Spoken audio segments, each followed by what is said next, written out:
Okay, I'm Jonas from Munich in Germany, and I believe we were talking about a lot of bad things today, and I just wanted to remember that we are spiritual human beings and that we bear a lot of power and that we need to spread love. And I just wanted to say that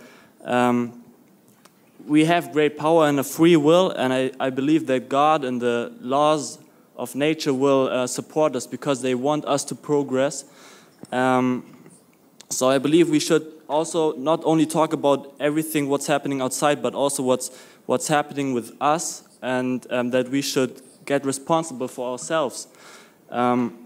So the way we communicate with other people and the way we behave and what we eat and what we consume. And I believe that love is very important. I just wanted to ask you, do you believe that a new consciousness is arriving, and how can we, each of us, make a change so that also Glass-Steagall has happened, that we can do something? Do you love mankind? Oh yeah, I do love mankind. Are you prepared to defend mankind against its own evils?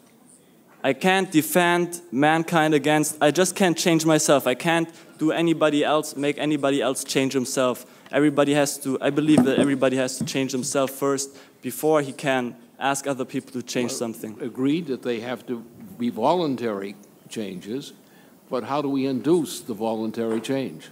What action are you going to take to cause them to make the right decision? How do you know what the right decision is if it was presented to you? Those are the questions that you have to ask in this question. I believe because somebody else said before that everything is happening on logic. I don't believe everything is based on logic. I also believe that that because we are not only body and brain and all this kind of stuff, we have a heart which tells us what is right. Do we? How many people do?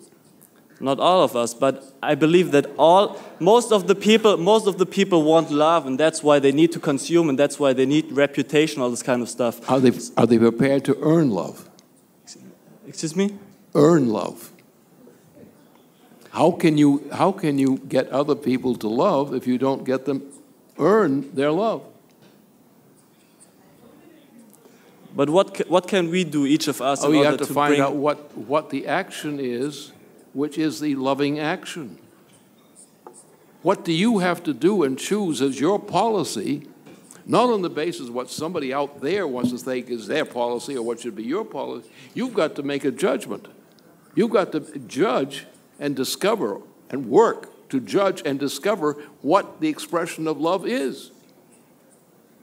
What are you prepared to commit yourself to do for humanity, which you would consider a systematic act of love? Well, I would consider as a systematic act of love. What were you going to do to prove to people looking at you that you're loving them? I don't need to prove it. I just need to live in the present. So I don't make psychologic time happen. So I don't live in the future and the past, and I don't have fear, and I don't all this kind of stuff. And I believe, yeah, I believe love. We need love. Love makes this change, right? But I mean, love only exists in the future. Only in the why? Love only exists in the future. And it's only to the degree that you have a future commitment, which is loving in effect, that it's love.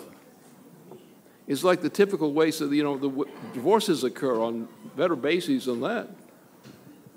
That you have real love, which means love for mankind, willingness to put your own life at risk for mankind, knowing what the future demands of you, and being prepared to respond to what the future is demand.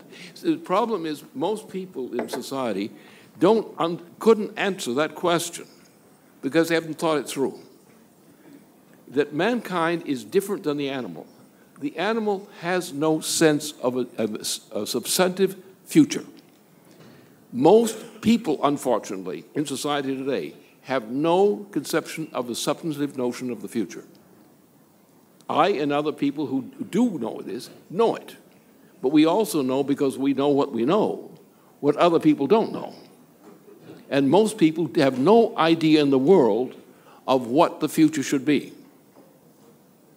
They all go up to the sense, let's be practical. I'm going to be practical. You say it's going to happen. Well, I say I don't think it's going to happen. That is stupidity. And mankind is full of a population of people who behave with absolute stupidity. They do not take responsibility for what their actions and opinions are for the future. Love is the desire to discover what the proper commitment is that you're going to make on behalf of the future. You can't say, I'm going to love people and wait for them to love me.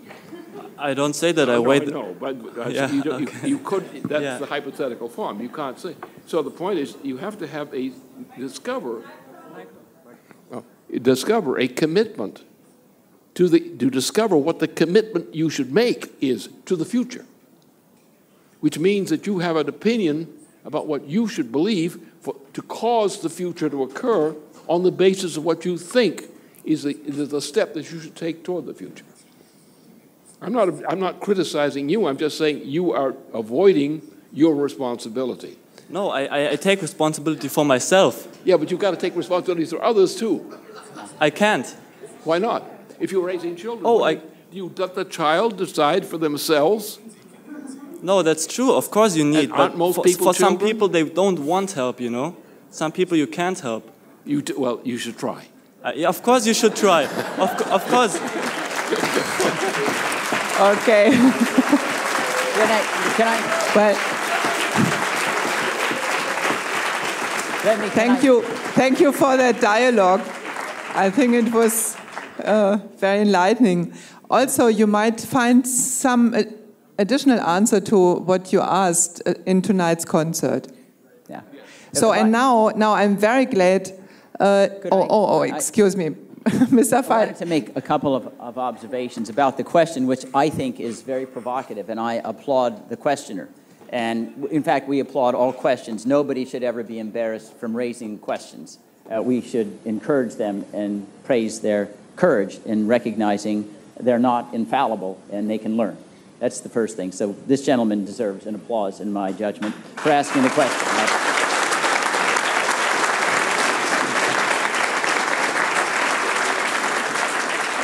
Now, the second thing is, the greatest wisdom is knowing what you don't know. And I think this gentleman understood that while he was asking questions. And it seems to me certainly correct that the first obligation we have is trying to make ourselves impeccable so we can exercise what we call moral suasion to influence others. We don't need to use money to bribe them. We don't need to threaten violence to move them. But our own moral suasion causes them to act in a way that we think is admirable. But aside from that, I believe he's correct. We can't determine, like we can ourselves, exactly how other people are going to behave. And in fact, if we dictated to them and they acted under coercion, it wouldn't be virtuous anyway, because it wasn't a decision made of their own free will. That you acquire character by resisting temptation, not being by sheltered from temptation, but by resisting it. That's how we acquire strength of character. And so in our own lives, we recognize we need to let other people decide ultimately how they want to live. We can encourage them in ways, I say, that like moral suasion, but we got to recognize we could be wrong too. And it's the process of enabling them in a fair opportunity landscape to find their own destiny that is the highest virtue, even if it goes against what we think they ought to do. Other than, of course, those lines, they can't steal property and kill other people. But other than that, they need to be able to find their own way. And that's what acknowledges their dignity. Our way may not be the way for everybody. And we have to be humble enough to know that.